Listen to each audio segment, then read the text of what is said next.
अकोला में मनपा की आम सभा एक बार फिर से हंगामे की भेंट चढ़ी। ऑनलाइन सभा कराए जाने से नाराज विपक्ष ने महापौर के कक्ष में प्रवेश कर हंगामा किया। कोरोना संक्रमण की वजह से अकोला में महानगर पालिका की सभा ऑनलाइन ही आयोजित हो रही है, लेकिन ऑनलाइन सभा के आयोजन से विपक्ष नाराज है। पिछली बार की तरह ही इस बार भी मनपा की ऑनलाइन सभा हंगामेदार रही। वैसे तो इस सभा में विविध मुद्दों पर चर्चा होने वाला था, लेकिन विपक्ष सत्ता पक्ष पर अपने फायदे के लिए सभा का आयोजन कराए जाने का आरोप लगाते हुए जमकर हंगामा की। ऑनलाइन सभा के दौरान नेटवर्क प्रॉब्लम मतलब ही क्या, ये कहते हुए विरोधी पक्ष नेता साजिद खान पठान ने महापौर के कक्ष में प्रवेश कर जोरदार हंगामा किए। इसी तरह शिवसेना गठ नेता राजेश मिश्रा ने भी सत्ता पक्ष पर आरोप लगाया है। वो विषय में 7 नंबर विषय ऐसा था कि जो अकोला शहर के अंदर 216 टावर, वो प्रशासन ने बोला कि 216 टावर अनलीगल है और उसको उन्हें नियमित किए तो कौन से पद्धति से किए, तुमने रेट क्या लिए, उसमें मेरा आक्षेप था और मेरा स्पष्ट रूप है कि उसमें भ्रष्टाचार हुआ है। उन्होंने जो पैसे उसमें लेना था उन्होंने पैसे रेट नहीं लिए और उन लोगों को जियो कंपनी है इसके पहले जो अपने शहर के अंदर जियो के माध्यम से 48 कोटी का डिमांड किए थे और 24 कोटी भर के लिए उसमें भ्रष्टाचार हुआ और इसमें फिर से भ्रष्टाचार किए। उसमें मैं चर्चा करना चाह रहा था, बार बार उनको रिक्वेस्ट कर रहा था कि मैडम सत्ता आपकी है, बहुमत आपके पास में है, लेकिन ये जो विषय है इसके अंदर भ्रष्टाचार हुआ है और मेरे पास प्रूफ है। लोग बोलने दो विषय पे, उन्होंने बोलने दिया नहीं और उन्होंने माइक बंद कर दिया और विषय पास करके दूसरे विषय पे आ गए। ये बार बार जो पद्धति चालू महानगर पालिका के अंदर आपके माध्यम से सत्ता भले इनकी होंगी, लेकिन लोकतंत्र है, लोकतंत्र में सबका अधिकार है चर्चा करने का, हर विषय में चर्चा करने का अधिकार है, लेकिन ये चर्चा करने को तैयारी नहीं कोई विषय के ऊपर। और मैं स्पष्ट रूप से जब आरोप लगा रहा हूँ और मेरे पास प्रूफ है कि ये इसके अंदर ऐसा भ्रष्टाचार हुआ, तो भी इन्होंने अपने कान मुंह सब बंद कर दिए और विषय पास कर लिए और ऑनलाइन का फायदा उठाकर बार बार अगर उन्होंने रिक्वेस्ट किया तो उनके नगर सेवक बीच में बोलते हैं, हमको बोलने देते नहीं, यहाँ से माइक बंद किया था। ये जो पद्धति चालू है इसकी कंप्लेंट अभी हम महानगर पालिका में हमने आयुक्त मैडम दी। एक्चुअल देखा जाए तो आयुक्त मैडम उसमें इंटरफेयर करने को ना कि पद्धति गलत है, लेकिन आयुक्त मैडम भी उनको सहकार्य कर रही। ये मैंने प्रशासन का दिशा भूल हो रहा है या सत्ताधारी दिशा भूल कर रहे, इनको हमको कुछ समझ में नहीं आ रहा, लेकिन जो पद्धति चालू है गलत है, लोकतंत्र गलत होते जा रहा है, इसका मेरा निषेध है। कनेक्ट नहीं कर पाते। अगर विपक्ष के अंदर विरोधी पक्ष नेता की आवाज नहीं सुनाई दे रही, गठ नेता की आवाज नहीं सुनाई दे रही, तो ये सवाल लेने की जरूरत क्या है तुम्हारे को? हाँ, अगर हम लोग कनेक्ट नहीं हो पाए तो हमसे कनेक्ट तो करो कि अकोला शहर के बड़े बड़े विषय है, इसके अंदर समस्या बड़ी बड़ी है।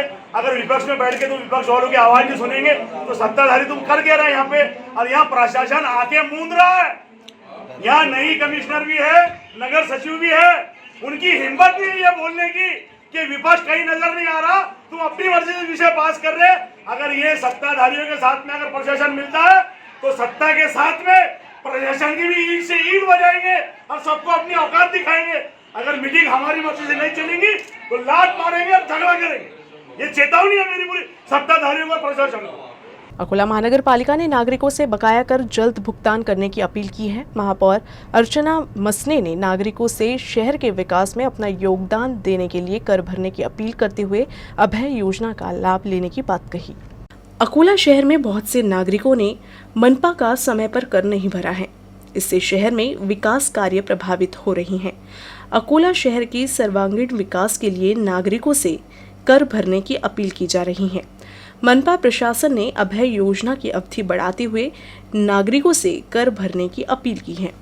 कोरोनाच्या पार्श्वभूमीवर अकोला महानगरपालिका क्षेत्रातील नागरिकांना थकीत मालमत्ता कर भरणे सोयीचे व्हावे यासाठी शेवटची संधी म्हणून शासकीय अभय योजना कार्यान्वित करण्यात आली आहे। शहरातील नागरिकांना नम्र विनंती आहे की त्यांनी आपला थकीत कराचा भरणा करून सहकार्य करावी ही विनंती। धन्यवाद। अकोला जिले में अवैध तरीके से रेती उत्खनन करने वालों के खिलाफ पुलिस अधीक्षक के नेतृत्व में कार्रवाई शुरू कर दी गई है। बालापुर तहसील में भिकुंड नदी से रेत तस्करी करने वाले 3 वाहनों पर कार्रवाई कर 17 लाख रुपए का माल जब्त कर 3 लोगों को पुलिस ने गिरफ्तार किया है। इस कार्रवाई से जिले में रेत तस्करों में खलबली मच गई है। अकोला जिले में कई रेत घाटों की नीलामी नहीं हुई है, लेकिन इसके अलावा यहाँ अवैध तरीके से रेत उत्खनन जारी है। बालापुर तहसील में भिकुंड नदी से अवैध उत्खनन पिछले काफी समय से शुरू है। अवैध उत्खनन से राजस्व के नुकसान के साथ ही पर्यावरण को भी नुकसान हो रहा है। इसीलिए अब अकोला के पुलिस अधीक्षक जी श्रीधर के नेतृत्व में विशेष पथक ने रेत तस्करों के खिलाफ कार्रवाई शुरू कर दी है। भिकुंड नदी से अवैध उत्खनन और रेत की चोरी के मामले में पुलिस ने कार्रवाई कर 3 वाहन जब्त किए हैं। इस कार्रवाई में 3 आरोपियों को गिरफ्तार कर 17,09,000 रुपए के कुल माल को जब्त किया गया है। इस कार्रवाई से जिले में रेत माफियों में खलबली मच गई है। आज दिनांक 30/9 रोजी शहर वाहतूक नियंत्रण शाखेकडून आम्ही पोलीस निरीक्षक विलास पाटील आमच्या स्टाफसह नाकाबंदी करीत होतो, वाहने चेक करीत होतो। तेव्हा आम्हाला खबर मिळाली की बाळापूरकडून अकोल्याकडे येणारे जे वाहनं आहे ते रेती चोरी करून आणत आहे। त्यामुळे आम्ही 3 टिप्पर पकडले। त्या 3 टिप्परला मध्ये रेती भरलेली होती आणि त्या चालकांना विचारलं की अशी रेती वाहण्याचा जो पास असतो, रॉयल्टी असते, जे शासनाचा त्याला हे असतो, परवानगी असते, ती द्यावी। तर त्यांच्याजवळ कुठलीही शासनाची परवानगी वगैरे रॉयल्टी नव्हती। त्यांना विचारपूस केली असता की रेती कुठून आणली, त्यांनी सांगितलं की भिकुंड नदीतून पात्रातून आम्ही चोरी करून आणलेली, त्यांच्याकडे कुठलीही रॉयल्टी नाही। त्यामुळे ते 3 टिप्पर ताब्यात घेतले। त्यांची किंमत जवळजवळ 17 लाख आहे आणि प्रत्येक टिप्परमध्ये 2-2 ब्रास रेती म्हणजे 6 ब्रास रेती असा 17 लाखाचा ऐवज आज आम्ही जप्त करून आरोपीविरुद्ध रेती चोरीचा गुन्हा दाखल केलेला आहे। 3 आरोपी अटक आहे और जुने शहर पुलिस आता पुढील तपास करीत आहे। 8 दिन पहले रोजगार की तलाश में घर से निकला एक शख्स बुल्ढाना जिले के देउलगांव तहसील के सरंबा गांव में एक तालाब में मृत पाया गया। शव की पहचान शेगांव निवासी 39 वर्षीय एजाज खान मुस्तफा खान के रूप में हुई है। 29 सितंबर की रात देउलगांव राजा तहसील के सरंबा में एक झील में एक शव तैरता मिला था। इसके बाद इलाके के ग्रामीणों ने मौके पर पहुंचे और पुलिस को घटना की सूचना दी। पुलिस और नागरिकों की मदद से शव को बाहर निकाला गया। इसी बीच पुलिस को झील के किनारे एक बैग मिला। बैग में पहचान पत्र मिला, जिसके आधार पर शव की पहचान 39 वर्षीय एजाज खां मुस्तफा खां के रूप में हुई है। बताया गया है कि मृतक 8 दिन पहले रोजगार की तलाश में निकला था। इस बीच पुलिस ने बुधवार को उनके परिजनों से संपर्क कर घटना की जानकारी दी। पिछले साल कोरोना की वजह से छात्रवृत्ति के लिए आवेदन नहीं कर पाने वाले मेडिकल छात्रों को तकनीकी दिक्कतों के कारण इस साल भी आवेदन करने में दिक्कत हो रही है। छात्रों को आवेदन भरते टेक्निकल परेशानी हो रही है। ऑनलाइन आवेदन के लिए 30 सितंबर तक ही समय होने से अब छात्रों के सामने ये समस्या आ गई है कि वो आवेदन कैसे करें। कोरोना संक्रमण की वजह से पिछले साल छात्रवृत्ति का आवेदन करने से वंचित रहे छात्रों को उम्मीद थी कि इस बार उनके आवेदन करते समय किसी तरह की परेशानी नहीं होगी, लेकिन इस बार भी कोई खास बदलाव नहीं है। ऑनलाइन आवेदन में कई तरह की परेशानी आने से बहुत से छात्र वंचित रह गए। अब आवेदन की अवधि बढ़ाने की मांग की जा रही है। महाडीबीटी पोर्टलच्या माध्यमातून शिष्यवृत्तीचा अर्ज माझ्या मुलीचा मी 15 दिवसापासून भरण्याचा प्रयत्न करतोय, परंतु त्यामध्ये सबमिट करताना असा एक प्रॉब्लेम येऊन राहिला की तो म्हणते की तुमचं हे अकाउंट जे आहे आधारशी लिंक नाही आहे बँकेचं अकाउंट।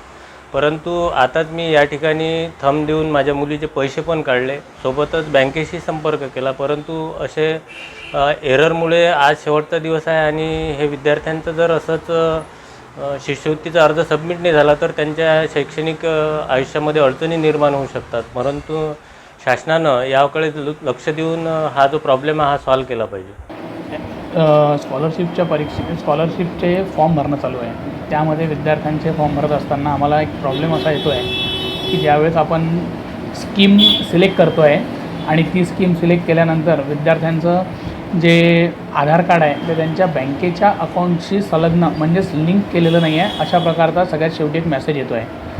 पण जी आम्ही नंतर चेकिंग केलं त्या लोकांचं आम्ही त्यांना बँकेत पाठवलं, तिथे त्यांचं सगळं ओके होतं। त्यानंतर इथेच CSC सेंटरवर थंबवरनं आपण त्यांचं पेमेंट काढून बघितलं, ते त्यांचं निघालं। जर थंबवरनं पेमेंट निघते आहे याचा अर्थ आधार कार्ड हे बँकेशी संलग्न आहे, पण या साईटमध्येच काहीतरी प्रॉब्लेम असावा। त्यामुळे आणि त्यातल्यात आजची शेवटची तारीख आहे, त्यामुळे विद्यार्थ्यांना खूप जास्त प्रॉब्लेम होतो आणि हा प्रॉब्लेम मागील नाही म्हणता 8-10 दिवस 15 दिवसापासून सुरू आहे। तर विद्यार्थ्यांचं खूप मोठं नुकसान होते। प्रशासनाने फक्त या साईटमध्ये जो काय प्रॉब्लेम असेल तो लवकरात लवकर सॉल्व करावा आणि त्याची तारीखसुद्धा वाढून मिळावी, कारण की बऱ्याच दिवसाचा प्रॉब्लेम होता। बरेचसे विद्यार्थी वंचित राहिलेले आहेत, तर त्यांचं नुकसान होणार नाही एवढी आमची अपेक्षा आहे। बालापुर में एक बार फिर घर की छत गिरने की घटना सामने आई है। सतरंजीपुरा में यह हादसा हुआ। इस घटना में 2 लोग गंभीर रूप से जख्मी हुए हैं।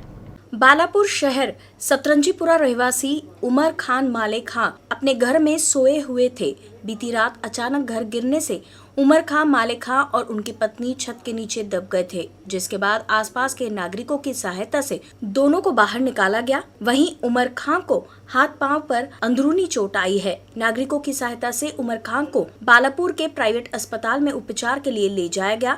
तो वहीं बालापुर की ये तीसरी घटना है। इससे पहले शहर सतरंजीपुरा में घर गिरने से 6 बच्चे, एक महिला छत के नीचे दब गए थे। इस बीच सरकार ने इस ओर ध्यान देकर आर्थिक सहायता देने की मांग स्थानीय नागरिकों ने की है। 2 दिन से लगातार बारिश होने की वजह से ये घर के दीवारों में पानी मुड़ने की वजह से ये दीवाला और ये घर गिर गया और ये दोनों मियाँ बीवी सोए हुए थे। तो जैसे ही घर गिरा तो ये लोगों ने चीखा मारने की वजह से महल्ले वालों ने इनको दोनों को निकाला। निकालने के बाद में इनको कोई बाल बच्चे है ही नहीं। तो मैं सरकार से दरखास्त करता हूँ कि इनकी जल्द से जल्द मदद करें। अकोला जिला परिषद उपचुनाव में वंचित बहुजन आघाड़ी सत्ता बरकरार रखने की अपील की गई है। इस चुनाव में वंचित बहुजन आघाड़ी को 10 उम्मीदवारों की जरूरत है। हालांकि पार्टी के स्टार प्रचारक और वंचित बहुजन आघाड़ी अध्यक्ष प्रकाश आंबेडकर इस चुनाव में प्रचार के लिए उपलब्ध नहीं है। उनकी अनुपस्थिति में पार्टी का ये पहला चुनाव है, लिहाजा एक अहम मुद्दा खड़ा हो गया है कि क्या मताधिकार से वंचित बहुजन आघाड़ी इस चुनाव में अपना गढ़ बनाए रखने में कामयाब होगा। 14 जिला परिषद और 28 पंचायत समिति सीटों पर होने वाले उपचुनाव में वंचित बहुजन आघाड़ी कितने उम्मीदवारों को मैदान में उतारेगा, इस पर सभी की निगाहें टिकी है। खासकर एनसीपी और शिवसेना दोनों ही इस चुनाव में आगे चल रही है। वंचित बहुजन आघाड़ी स्वतंत्र है, जबकि कांग्रेस और भाजपा दोनों दल अलग अलग लड़ रहे हैं। नतीजतन वंचित बहुजन गठबंधन ने इन चारों पार्टियों से लड़ने के लिए सभी निर्वाचन क्षेत्रों में 14 उम्मीदवार खड़े करने की तैयारी में हैं। वहीं वंचित बहुजन आघाड़ी के अध्यक्ष प्रकाश आंबेडकर इस उपचुनाव में प्रचार नहीं करेंगे। उनकी अनुपस्थिति में ये पहला चुनाव है, इसीलिए अब सबकी निगाहें इस पर टिकी है कि क्या इस चुनाव में वंचित बहुजन आघाड़ी अपना दबदबा कायम रखेगा। आता 5 तारखेला होऊ घातलेल्या जिल्हा परिषद आणि पंचायत समितीच्या पोटनिवडणुकीसंदर्भात अकोला जिल्ह्यामध्ये वंचित बहुजन आघाडीसाठी अतिशय पोषक वातावरण आहे आणि या चारही पक्षांनी जे ओबीसींचं नुकसान केलं आणि त्यामुळे ओबीसी आता प्रचंड या चारही पक्षावर नाराज आहे आणि बाळासाहेब आंबेडकरांनी ओबीसीला भरभरून दिल्यामुळे बाळासाहेब आंबेडकरांच्या अनुपस्थित ही निवडणूक होत आहे आणि म्हणून बाळासाहेब आंबेडकरांना गिफ्ट म्हणून येणाऱ्या पुढच्या सभेला वंचित बहुजन आघाडीचं जिल्हा परिषदेला बहुमत राहील अशा पद्धतीचं वातावरण जिल्हाभर आहे आणि म्हणून वंचित आघाडीच्या सीट 8+ होतील हे तुम्हाला मी निश्चित सांगतो। अकोला जिल्हा परिषदेमध्ये जे ओबीसीचे आरक्षण जास्त झाल्यामुळे जे जिल्हा परिषदेच्या 14 आणि पंचायत समितीच्या 28 जागा जे रिक्त झाल्या ते पोटनिवडणूक होऊ घातलेली आहे। त्यामध्ये या सत्ताधारी वंचित बहुजन आघाडीची जिल्हा परिषदेवर सत्ता आहे आणि या जिल्ह्याचा काय वाटोळा केला यांनी, त्यामुळे या निसर्गाचे कौल त्यांच्याकडनं नाही आहे। कारण ओबीसीच्या जी जागा होत्या त्यामध्ये वंचित बहुजन आघाडीच्या 8 जागा रिक्त झाल्या, बीजेपीच्या 3 जागा रिक्त झाल्या, राष्ट्रवादीची 1 जागा झाली, काँग्रेसची 1 जागा झाली आणि सेनेची 1 जागा रिक्त झाली। त्यामुळे निश्चितच येत्या 5 तारखेला मतदार त्यांना त्यांची जागा दाखवेल आणि निश्चितच इथं राष्ट्रवादी सेनाचा विजय असेल आणि इथं सत्ता परिवर्तन आहे। कोरोना के प्रकोप के चलते बालापुर में राष्ट्रवादी युवक कांग्रेस ने मांग की थी कि ट्रेनी भर्ती प्रक्रिया जो वर्तमान में अन्य ताप विद्युत संयंत्रों में लागू की जा रही है, केवल 2018 के बाद आवेदन करने वाले उम्मीदवारों को शामिल करके पूरी की जानी चाहिए। पारस थर्मल पावर स्टेशन के महानिर्मिती विभाग ने 30 सितंबर तक के आदेश को निरस्त करते हुए ट्रेनिंग के लिए भर्ती प्रक्रिया स्थगित कर दी है। ये प्रक्रिया अब 11 अक्टूबर तक चलेगी। भारत औष्णिक विद्युत केंद्रामार्फत जे अप्रेंटिसची भरतीसाठी जे प्रक्रिया जाहीर सूचनामध्ये जाहिरात दिली होती त्याची शेवटची डेट हे 30 तारीख होती। त्यामध्ये 2 अट टाकल्या गेल्या। त्या अटीमध्ये एक अट अशी की 2018च्या आधीचे ITI पास झालेले जे विद्यार्थी आहेत त्यांना पात्र ठरवण्यात की त्यांना प्रवेश दिलेला नाही आहे आणि जे प्रकल्पबाधित गाव आहेत म्हणजे उदाहरण मनारखेळ, पारसगाव, कोळासा त्यांचं आरक्षण जे आहे ते 25% 25% जास्त नसावं असे 2 अटी टाकण्यात आलेल्या आहेत. राष्ट्रवादी युवक काँग्रेसच्या वतीनं 25 तारखेला एक निवेदन पारस औष्णिक विद्युत केंद्राला देण्यात आलं होतं व त्याच्यात आम्ही 2 अटीची मागणी केली होती. एक अट म्हणजे की 2018च्या नंतर आधीचे जे आहेत विद्यार्थी त्यांनाही याच्यामध्ये सामील करून घ्यावं या प्रक्रियेमध्ये आणि याला स्थगिती द्यावी. हे असे 2 विषय आम्ही मांडले होते. परत आम्ही आंदोलनाचा इशारा दिला होता. आज आंदोलन करण्यासाठी इथं आलो असता पारस औष्णिक विद्युत केंद्राने आम्हाला तारखेची मुदतवाढ दिली, त्याबद्दल त्यांचे धन्यवाद. व आम्ही राष्ट्रवादी युवक काँग्रेसतर्फे हा जो विषय आहे हा शासन दरबारी मांडण्याचा प्रयत्न करू व याच्यात स्थगिती कशी भेटवता येईल व सर्वसामान्य विद्यार्थ्यांना न्याय कसा मिळवून देता येईल याच्यासाठी प्रयत्नशील राहू. राष्ट्रीय क्षय रोग उन्मूलन के कार्यक्रम के तहत बुल्ढाना जिले के शेगांव ने टीबी हरेगा और देश जीतेगा इस संदर्भ में स्वास्थ्य विभाग की ओर से पटनाट्य का आयोजन हुआ। इस अवसर पर टीबी के बारे में लोगों को जागरूक किया गया। बुल्ढाना जिले में टीबी के मरीजों की तादाद बढ़ने से स्थानीय स्वास्थ्य प्रशासन हरकत में आया है। इसी के तहत स्वास्थ्य विभाग द्वारा जिले के शेगांव में सद्भावना महिला कला पथक के माध्यम से शहर के विविध इलाकों में नुक्कड़ नाटक का आयोजन किया गया। इस नाटक के जरिए से लोगों में टीबी जैसी बीमारी के बारे में जनजागृति करना है। गुरुवार सुबह नाटक की शुरुआत शेगांव पुलिस थाने परिसर में की गई। इस मौके पर पुलिस के कई बड़े अधिकारी मौजूद रहे। अंगाला लावलेला हा अंगारा घेऊन जा, मला पाण्यात जायचं, त्याला मुतारी झपाटलेला आहे. हा पाण्यात दाबुकायला जात होता का? हो, त्या तिकीट घुमलेले.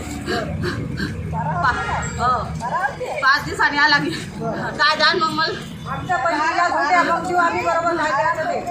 आपल्या भारतामध्ये जो क्षयरोगाचा जो प्रमाण आहे ते अधिक प्रमाण आहे आणि नुकतंच आपलं जे कोविड-19 सुरू आहे त्यामुळे कुठेतरी आपले क्षयरोगाचे पेशंट हे दबले गेलेले आहेत आणि ते तसेच घरी खितपत पडलेले आहेत. मी या आज इथे पोलीस स्टेशनला येऊन आमचा एक कला पथकाद्वारे जे एक आम्ही सादरीकरण केलं त्यामध्ये आम्ही टीबीचं जे काही प्राथमिक उपचार आहेत, जे काही त्यांचं माहिती आहे ते इथे आम्ही देण्याचा एक प्रयत्न केलेला आहे.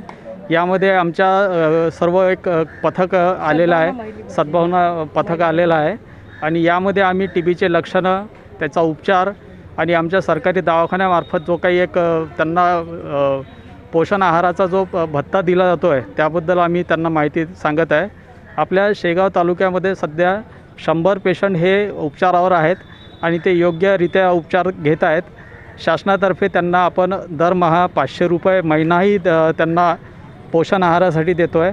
आमची पूर्ण टीम या ठिकाणी शेगाव तालुक्याला एक आवाहन करत आहे की ज्या कोणी व्यक्तीला 2 आठवड्यापेक्षा जास्त खोकला, संध्याकाळी येणारा ताप, वजन कमी होणे, भूक कमी लागणे इत्यादी जर लक्षणं त्यांना आढळली तर आमच्या सरकारी दवाखान्यामध्ये यावर पूर्णपणे मोफत उपचार आहे.